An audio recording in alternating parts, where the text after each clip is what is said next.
முதலீடு செய்வோம், முன்னேறுவோம். நண்பர்கள் அனைவருக்கும் வணக்கம். இன்னைக்கு பார்த்தீங்கன்னா, ட்ரெண்டா போய்க்கிட்டு இருக்க ஒரு நியூஸ். டாடா மோட்டார்ஸ் டீமர்ஜரோட ரெக்கார்ட் டேட் இன்னைக்கு.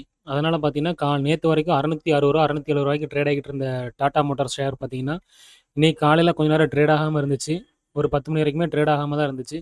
அதுக்கப்புறம் பார்த்தீங்கன்னா, அவங்களோட பிரைஸ் பாருங்க, அட்ஜஸ்ட் ஆயிடுச்சு. ஒரு ரூ. 400 லெவலுக்கு அட்ஜஸ்ட் ஆயிடுச்சு. இடைப்பட்ட நேரத்துலயும் பார்த்தீங்கன்னா, ஒரு ரூ. 370 வரைக்கும் இறக்கத்த கொடுத்த ஷேர் க்ளோஸ் ஆகிறப்போ ஒரு ரூ. 400 லெவலுக்கு வந்துடுச்சு. இப்போ பார்த்தீங்கன்னா, இந்த ஷேரோட பேர் இனிமேல் டாடா மோட்டார்ஸ்ன்றதை தாண்டி டாடா மோட்டார்ஸ் பேசஞ்சர் வெஹிக்கிள். ஆனால் டாடா மோட்டார்ஸ் கமர்ஷியல் வெஹிக்கிள் இன்னும் ஒரு 40 நாளில் லிஸ்டிங்க்கு ட்ரேடிங்க்கு வந்துடும். அதோட ப்ரைஸ் பார்த்தீங்கன்னா ஒரு ரூ. 274 வரைக்கும் இருக்கலான்னு நம்பராக சொல்லியிருக்காங்க. பாருங்கள், காட்டுறேன் உங்களுக்கு. இந்த பார்த்தீங்கனாலே உங்களுக்கு தெரியும். 1 செகண்ட் நண்பர்களே, பாருங்கள். டாடா மோட்டார்ஸ் கமர்ஷியல் வெஹிக்கிளோட ப்ரைஸ் பார்த்தீங்கன்னா ஒரு ரூ. 274 வரைக்கும் இருக்கிறதுக்கு வாய்ப்பு இருக்கிறதா சொல்லியிருக்காங்க. ஆல்ரெடி பார்த்தீங்கன்னா, ஒரு 2 வருஷத்துக்கு முன்னாடியே டாடா மோட்டார்ஸ் வந்து நாங்கள் டீமர்ஜ் பண்ண போகிறோங்கிற ஒரு நியூஸை சொல்லியிருந்தாங்க. கிட்டத்தட்ட 2 வருடங்களா பலகட்ட நடவடிக்கைகளுக்கு அடுத்து இன்னைக்கு சக்ஸஸ்ஃபுல்லாக டீமர்ஜ் ஆயிடுச்சு. நமக்கு வந்து இது ஒரு நல்ல ஒரு வாய்ப்புன்னு தான் நான் பார்க்குறேன். ஏன்னா ரூ. 700 800 கொடுத்து ஷேர்ஸ் வந்து வாங்குறதுக்கு நிறைய பேர் யோசிச்சிருப்பாங்க.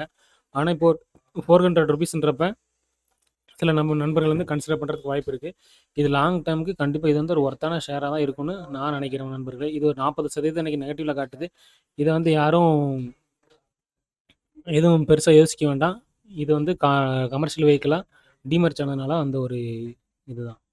அடுத்து பார்த்தீங்கன்னா நண்பர்களே, நேற்று வரைக்கும் ஒரு ₹50 ₹60ன்னு சொல்லி கிராமுக்கு ஏற்றத்தை கொடுத்துட்டு இருந்த 22 கேரட் கோல்டு இன்றைக்கி ஒரே நாளில் பார்த்தீங்கன்னா ₹250 வரைக்கும் ஏற்றத்தை கொடுத்துருச்சு. ஒரு பவுனுக்கு ₹2000 வரைக்கும் கிட்டத்தட்ட ஏற்றத்தை கொடுத்துருச்சு நண்பர்களே. இது ஒரு என்ன ஒரு அதாவது மிடில் கிளாஸ் பீப்புள் ஆகட்டும், அப்புறம் அதுக்கடுத்து கோல்டை சேர்க்கணும். அதாவது நிறைய பேர் பார்த்தீங்கன்னா, நம்மளுடைய நாட்டிலேருந்து பொண்ணுங்களோட மேரேஜுக்காக தான் நிறைய நண்பர்கள் வந்து கோல்டு சேர்ப்பாங்க. இப்போ அவங்களுக்குலாம் பார்த்தீங்கன்னா, இது வந்து ஒரு மிகப்பெரிய ஒரு கஷ்டமான காலம்னே சொல்லலாம். ஏன்னா, இது வந்து ஒரு இன்னும் இதில் ஒரு 3% ஜிஎஸ்டி போட்டு, அப்புறம் அதுக்கடுத்து செய்கூலி சேதாரம்லாம் போட்டிங்கன்னா, ஒரு ₹12,500லேருந்து ₹12,800 வரைக்கும் ஒரு கிராம் கோல்டோட ரேட் போயிடும். அதுவும் இன்னும் வரக்கூடிய காலங்களில் இந்த ரேட் வந்து இன்னும் ஒரு ஏற்றத்தை கொடுக்கறதுக்கு தான் வாய்ப்பு இருக்குது. இந்த கோல்டோட ப்ரைஸ் இறங்கணும்னா மெயினாக 2 விஷயம் நடக்கணும். ஒன்று பார்த்தீங்கன்னா, அமெரிக்காவில் வந்து இன்ட்ரெஸ்ட் ரேட்டு மறுபடியும் அதிகரிக்கணும். அதுக்கு இன்ஃப்ளேஷன் கூடுனா தான் அவங்க இன்ட்ரெஸ்ட் ரேட் கூட்டுவாங்க. 2வது பார்த்தீங்கன்னா, ரஷ்யாவுக்கும் உக்ரைனும் நடந்துகிட்டு இருக்க வார் கூல் டவுன் ஆனாலோ, இல்லை அது வார் வந்து நின்றுட்டாலோ பார்த்தீங்கன்னா, கோல்டு வந்து கொஞ்சம் இறக்கத்தை கொடுக்குற வாய்ப்பு இருக்குது. அது வரைக்கும் இந்த கோல்டு ஏற்றத்தை தான் கொடுக்கும் நண்பர்களே. அடுத்து பாருங்கள், நண்பர்கள் சில பேர் கேட்டிருந்தாங்க, கோல்டு பீஸ் மாதிரி சில்வர் பீஸை பற்றி கொஞ்சம் டிஸ்கஸ் பண்ணுங்க ப்ரோ அப்படின்னு. சில்வர் பீஸ் பார்த்தீங்கன்னா, இன்னைக்கு ஒரே நாளில் ஒரு 6% அளவுக்கு ஏற்றத்தை கொடுத்துருக்கு. ஒரு வாரத்தில் பார்த்தீங்கன்னா 20% நண்பர்களே. எந்த ஒரு ஸ்டாக்குமே தனிப்பட்ட ஒரு ஸ்டாக் கூட இந்த அளவுக்கு ஒரு ரிட்டர்னை கொடுத்ததில்ல. ஆனால் கோல்டு பீஸ் பாருங்கள், ஒரு 5 நாள் கேப்லேயே ஒரு 21%. ஒரு இயரில் பாருங்கள், 1 இயரில் கிட்டத்தட்ட அப்படியே போட்டப்படம் டபுள். போன வருஷம் ₹85 வாங்கியிருந்தா இந்த வருஷம் ஒரு ₹170 ரேஞ்சுக்கு அப்படியே 2 மடங்கு ஆயிடுச்சு நண்பர்களே. இது எவ்வளோ பெரிய ஒரு மிகப்பெரிய ஆனால் நிறைய நண்பர்கள் வந்து சில்வர் பீஸ் வந்து கன்சிடர் பண்ணாமல் போயிருப்பாங்க. ஏன்னா கோல்டு மேலே இருக்கக்கூடிய இன்ட்ரெஸ்ட் வந்து பார்த்தீங்கன்னா சில்வர் மேலே நிறைய பேருக்கு இருந்திருக்காது. ஆனால் இப்போ வந்து இதையுமே நிறைய நண்பர்கள் வந்து வாங்குறதுக்கு ஒரு வாய்ப்பு இருக்கிறத நான் பார்க்குறேன். அடுத்து பார்த்தீங்கன்னா, நம்ம கமெண்ட் செக்ஷனில் ஒரு நண்பர் ஒருத்தவங்க கேட்டிருந்தாங்க. என்ன கேட்டிருந்தாங்கன்னா, ரகுசுதா அப்படிங்கிற ஒரு ஐடியிலேருந்து வந்துருந்துச்சு. என்னென்னா, ப்ரோ நம்ம வந்து மோத்திலால் ஓசல் 100 இடிஎஃப் வந்து நம்ம கன்சிடர் பண்ணலாமா? யூஎஸ் ஸ்டாக்ஸ் வந்து நம்ம வந்து ஒவ்வொரு ஸ்டாக்ஸாக வந்து வாங்க முடியாது. அதே மாதிரி நிஃப்டி 50 மாதிரி நாஸ்டாக்னு இருக்கிறதுல நாம் வந்து இப்போ கன்சிடர் பண்ணலாமான்னு கேட்டிருந்தாரு. அதுக்கு நம்ம கொடுத்துருக்க பதில் பார்த்தீங்கன்னா, என்னென்னு பாருங்கள் நண்பர்களே. தற்சமயம் பார்த்தீங்கன்னா, நாஸ்டாக் வந்து ஆல் டைம் ஹை மேக்ஸிமம் கொடுக்கும்போது ஆல் டைம் ஹையில் ட்ரேட் ஆகிட்டு இருக்குது. எந்த ஒரு இண்டிவிஜுவல் ஸ்டாக்காக இருந்தாலும் சரி, மற்றபடி நம்ம இண்டிவிஜுவல் ஸ்டாக்கு ஆல் டைம் ஹையில் வாங்குறது ரிஸ்க்கான விஷயம். பட் இந்த மாதிரி இடிஎஃப்ல பார்த்தீங்கன்னா, நம்ம வந்து எஸ்ஐபி முறையில் வாங்குறது ஒரு பெட்டரான வழிமுறை இருந்தாலும், தற்சமயம் வந்து இது நல்ல ஒரு ஐடியாவாக இருக்காது அப்படிங்கிறது தான் என்னுடைய கருத்து. ஏன்னா, எப்போ வேணாலும் கரெக்ஷன் வந்து வரலாம் மார்க்கெட்டில். ஏன்னா, ட்ரம்ப்போட நடவடிக்கைகளும் அப்படி தான் இருக்குது. குளோபல் டென்ஷன் அந்த மாதிரி தான் இருக்குது. திடீர்னு சடனாக மார்க்கெட் வந்து ஒரு இறக்கத்தை கொடுத்துச்சுன்னா கொஞ்சம் பெயினாக இருக்கும். அதனால் தற்சமயம் வந்து இந்த ஸ்டாக்லேருந்து கொஞ்சம் விலகி இருக்கிறது, அதாவது இந்த இடிஎஃப்லேருந்து விலகி இருக்கிறது கொஞ்சம் நல்லது. ஏன்னா, இப்போ இல்லை எப்போவுமே நம்மளுடைய நண்பர்கள் ஞாபகம் வச்சுக்கோங்க, ஆல் டைம் ஹையில் இருக்கக்கூடிய எந்த ஒரு விஷயத்தையுமே அவ்வளோ சீக்கிரத்தில் வாங்குறதுக்கு தவிர்த்துருங்க. ஏன்னா, நண்பர் கேட்டிருக்கிற இடிஎஃப் பார்த்தீங்கன்னா, ஒரு யூனிட்டோட ரேட்டே பார்த்தீங்கன்னா ₹233 இருக்குது. மேற்கொண்டு இது வந்து இறங்குறதுக்கான பாசிபிலிட்டிஸ் இருக்கிறதா நான் பார்க்குறேன் தற்சமயம். அதனால் இதுலேருந்து தற்சமயம் நண்பர் வந்து விலகி இருக்கிறது நல்லது. அடுத்து பார்த்தீங்கன்னா, எல்ஜி எலக்ட்ரானிக்ஸ் ஐபிஓ. நேற்றைய வீடியோவில் நான் சொல்லியிருந்தேன், எனக்கு எல்ஜி ஐபிஓ வந்து கிடச்சிருந்துச்சு. அதை இன்றைக்கி வந்து ஒரு 50% லாபத்துக்கு ப்ராஃபிட் புக் பண்ணியாச்சு. ஏன்னா நான் வந்து அது லிஸ்டிங் கெயினுக்காக மட்டும்தான் அந்த ஐபிஓவில் பார்ட்டிசிபேட் பண்ணியிருந்தேன். லாங் டேர்மில் வந்து இதை கன்சிடர் பண்ணுறது என்னோடய ஐடியா இல்லை. அதனால் எனக்கு ஒரே நாளில் கிட்டத்தட்ட ஒரு ரூ. 7,000 அளவுக்கு ப்ராஃபிட் கிடச்சிது. எல்ஜிக்கு ஒரு தேங்க்யூ. இந்த வாட்டி தீபாவளியை எல்ஜி பேரை சொல்லி நல்லபடியாக கொண்டாடிடலாம். அடுத்து பார்த்தீங்கன்னா நண்பர்களே, ஐஆர்இடியிலேருந்து இன்னைக்கு Q2 ரிசல்ட் வந்துருந்துச்சு. இவங்களோட ரிசல்ட் பார்த்தீங்கன்னா அருமையான ஒரு ரிசல்ட்டே கொடுத்துருக்காங்க. பாருங்கள், காட்டுறேன், சார்ட்டில் காட்டுறேன் நண்பர்களே. 1 செகண்ட். பார்த்தீங்கன்னா லாஸ்ட் இயரில் செப்டம்பரில் பார்த்தீங்கன்னா 1630 கோடி சேல்ஸ் பண்ணியிருந்தாங்க. இந்த வாரம் பார்த்தீங்கன்னா 2000 கோடி, ஒரு 400 கோடி அளவுக்கு அவங்களுடைய சேல்ஸ் அதிகரிச்சிருக்குது. அது மட்டும் இல்லாமல் பார்த்தீங்கன்னா 388 கோடி தான் லாஸ்ட் இயரில் ப்ராஃபிட் கொடுத்துருந்தாங்க. இப்போ பாருங்கள், ஒரு 550 கோடி அளவுக்கு ப்ராஃபிட் கொடுத்துருக்காங்க. நல்ல ஒரு ப்ராஃபிட் நண்பர்களே, மிகப்பெரிய ப்ராஃபிட். அதுவும் இல்லாமல் பார்த்தீங்கன்னா அவங்களுடைய குவார்டர் ஆன் குவார்டர்லையுமே பார்த்தீங்கன்னா அவங்களுடைய சேல்ஸும் அதிகரிச்சிருக்குது, அவங்களுடைய ப்ராஃபிட்டும் அதிகரிச்சிருக்குது. அதற்கான கிரெடிட் இன்றைக்கி இந்த ஷேருக்கு கண்டிப்பாக கிடச்சிருக்குன்னே சொல்லலாம். பாருங்கள், இன்றைக்கி ஒரு நாளில் 3% அளவுக்கு ஒரு மிகப்பெரிய ஏற்றத்தை கொடுத்துருக்கு. இந்த ஷேர் வந்து நம்ம வந்து பலமுறை டிஸ்கஸ் பண்ணியிருக்கோம். இது வந்து ஒரு 145 ரூபீஸ்க்கு மேலே இருக்கிற வரைக்கும் இது வந்து ஒரு நல்ல ஒரு வாய்ப்பாக இருக்குன்னு தான் நம்ம சொல்லியிருந்தோம்.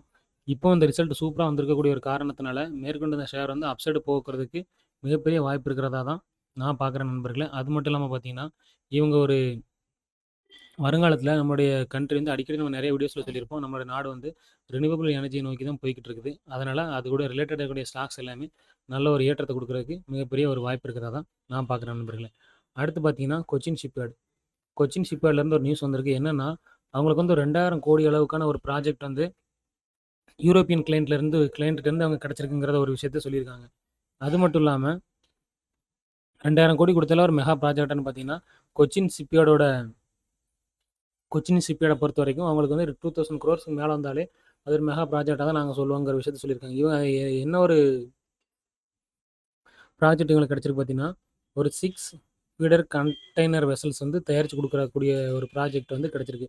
இதுக்கு ஆல்ரெடி பார்த்தீங்கன்னா இவங்ககிட்ட வந்து ஒரு 21,000 கோடி அளவுக்கான ஆர்டர் புக் வச்சுருக்காங்க. அது இல்லாமல் புதுசாக இப்போ 2000 கோடி கிடச்சது வந்து இந்த ஷேருக்கு வந்து ஒரு மிகப்பெரிய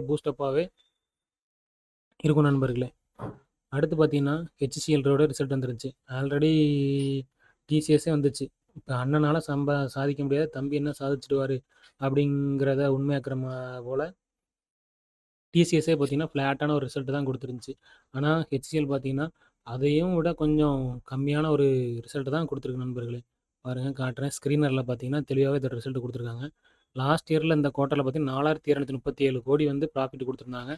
இந்த வருஷம் 4236 கோடி நண்பர்களே. வெறும் ஜஸ்ட் 1 கோடி, அதுவும் கம்மியாக தான் ரிசல்ட் கொடுத்துருக்காங்க. ஆனால் பார்த்தீங்கன்னா அவங்களுடைய சேல்ஸ் பாருங்கள், 28,800 கோடியிலேருந்து 31,900 கோடி, ஒரு 3000 கோடி அளவுக்கு அவங்களுடைய சேல்ஸ் அதிகரிச்சிருக்குது. பட் அவங்க வந்து ப்ராஃபிட் கிடைக்கல. இதுக்கு மெயினான காரணம் பார்த்தீங்கன்னா அமெரிக்காவில் ட்ரம்ப் பார்த்த வேலை, அப்புறம் டாலரோட ப்ரைஸ் வந்து அப்ரிசியேஷன் ஆனது, இந்த மாதிரியான பல காரணங்கள் இருந்தாலும் தற்சமயம் பார்த்தீங்கன்னா ஐடி செக்டரில் எந்த ஒரு நல்ல நியூஸுமே கிடையாது. இப்போதைக்கு டிசிஎஸும் முடிஞ்சிச்சு, ஹெச்சிஎலோட ரிசல்ட்டும் பெருசாக இல்லை. இனிமேல் இன்ஃபோசிஸும் விப்ரோவும் வரும். அது மட்டும் இல்லாமல் பெரிய பெரிய ப்ளூ சிப் கம்பெனிஸ்க்கு இந்த மாதிரி ஒரு நிலமைன்னு பார்த்தீங்கன்னா இதை விட மிட் கேப்பில் இருக்கக்கூடிய ஸ்டாக்ஸ், அப்புறம் ஸ்மால் கேப்பில் இருக்கக்கூடிய ஸ்டாக்ஸ்லாம் நிறைய அடி விழுறதுக்கு வாய்ப்பு இருக்கிறதா தான் நான் பார்க்குறேன். இன்னைக்கு பாருங்கள், ஹெச்சிஎல் வந்து ஒரு ஃப்ளாட்டாக தான் ட்ரேட் ஆகிருக்கு. ஒரு பெரிய ஏற்றத்தையும் கொடுக்காம இறக்கத்தையும் கொடுக்காம 0.05%. இது என்ன பாருங்கள் நண்பர்கள், எங்கே தொடங்குச்சோ அங்கேயே தான் இதோட ப்ரைஸ் வந்து முடிஞ்சிருக்கு. வரக்கூடிய வாரங்களில் இந்த ஸ்டாக் வந்து ஒரு இறக்கத்தை கொடுத்து கீழே வர்றதுக்கு மிகப்பெரிய வாய்ப்பு இருக்குது. ஒரு 1450 ரூபா ரேஞ்சுக்கு வந்துச்சுன்னா சீக்கிரமே வரும்னு நான் எதிர்பார்க்குறேன். அதாவது ஒரு 50 ரூபா வரைக்கும் இந்த வாரம் எண்டுக்குள்ளே இறக்கத்தை கொடுக்குற வாய்ப்பு இருக்குதா நான் பார்க்குறேன். அது மட்டும் இல்லாமல் பார்த்தீங்கன்னா ஒரு 12 ரூபா நண்பர்களே டிவிடெண்ட் கொடுத்துருக்காங்க. இன்ட்ரீம் டிவிடெண்ட் வந்து ஒரு 12 ரூபா கொடுத்துருக்காங்க. இதுக்கு ரெக்கார்டு டேட் அவங்க சொல்லியிருக்கிறது பார்த்தீங்கன்னா அக்டோபர் 17. அதாவது இந்த வாரம் வெள்ளிக்கிழமை வரைக்கும் இந்த ஷேர் அவங்க கையில் இருந்துச்சுன்னா ஒரு 12 ரூபா ஷேர், ஒரு ஷேருக்கு 12 ரூபா வந்து இவங்க டிவிடெண்ட் கொடுக்குறாங்க. அது நமக்கு கண்டிப்பாக கிடைக்கும். அடுத்து பாருங்கள் நண்பர்களே, பேங்க் ஆஃப் மகாராஷ்டிராலேருந்து ஒரு